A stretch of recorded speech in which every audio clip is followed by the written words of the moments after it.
Welcome inside the UNI Softball facility. Head coach Ryan Jacobs, another 30-plus win season for the program. And coach, let's first talk about this facility, the technology, and how it helps your program on a day-to-day basis. This place is a difference maker for us. I mean, our players have access to it virtually any time of the day, and we have our offices located here now as well, so they have access to us whenever they want. So like 15 minutes of, hey coach, I need to get something done, they can come in here and do it, and we can be right with them. And then the addition of our pitching simulators behind us.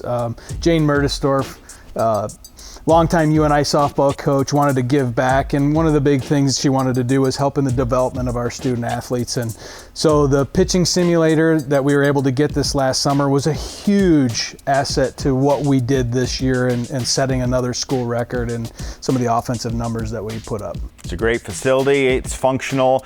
Let's talk about some of those records. Let's start with the long ball and the home run, a season record for your program.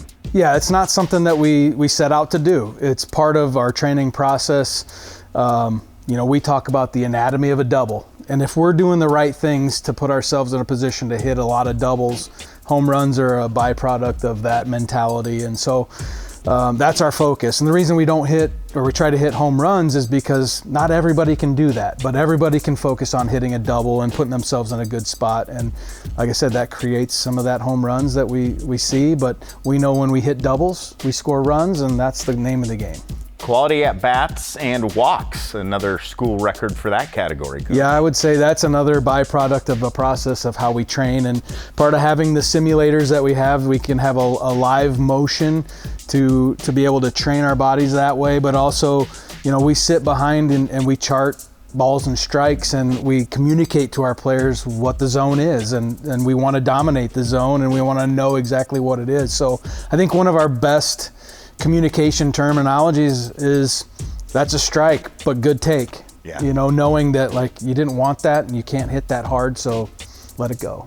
School record for stolen bases, very aggressive, and you had a couple of players with speed. You really moving them into scoring position throughout the year helped generate a lot of runs. Yeah, this fall I would have never guessed that we had that record in our grasp this year, because I was forcing people to do it. Yeah. And then once they did it, it was like just cut them loose and let them go, and let them make good decisions and teach them how to make good decisions. And then we just had a really aggressive group that wasn't afraid and got after it. So took advantage of some really good opportunities with the circle play, with reading dirt balls, but just attacking the bases with a good mentality.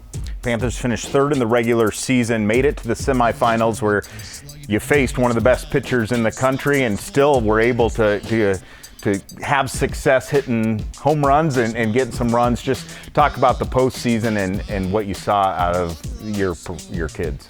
Yeah, not being able to see Maya throughout the year, I think definitely put us at a disadvantage, because I think the more people saw her, the closer they got to figuring her out. But I was really excited about our team. I mean, we hit 3 home runs off her. That doesn't happen very often. Hit 5 all year prior to that. Yeah, her earned run is like a 1.1, and we scored 5 earned runs off of her. So I liked how our team competed, and they handled that situation. Obviously, we punched out 17 times, so that's not good. But we were actually coming back with enough information from those outs that we were able to connect on a few and do damage, like we like to say, on the ones that we were able to hit. And I was really happy with that. And we made her sweat. I think that was the goal going in, was we know she's good. Let's give her respect and her due, but let's go in there with the mentality of we can beat her, and we're just as good, if not better. And so we made her sweat, and that was fun. You'll have more with Coach Ryan Jacobs right after this here on Panther Sports Talk.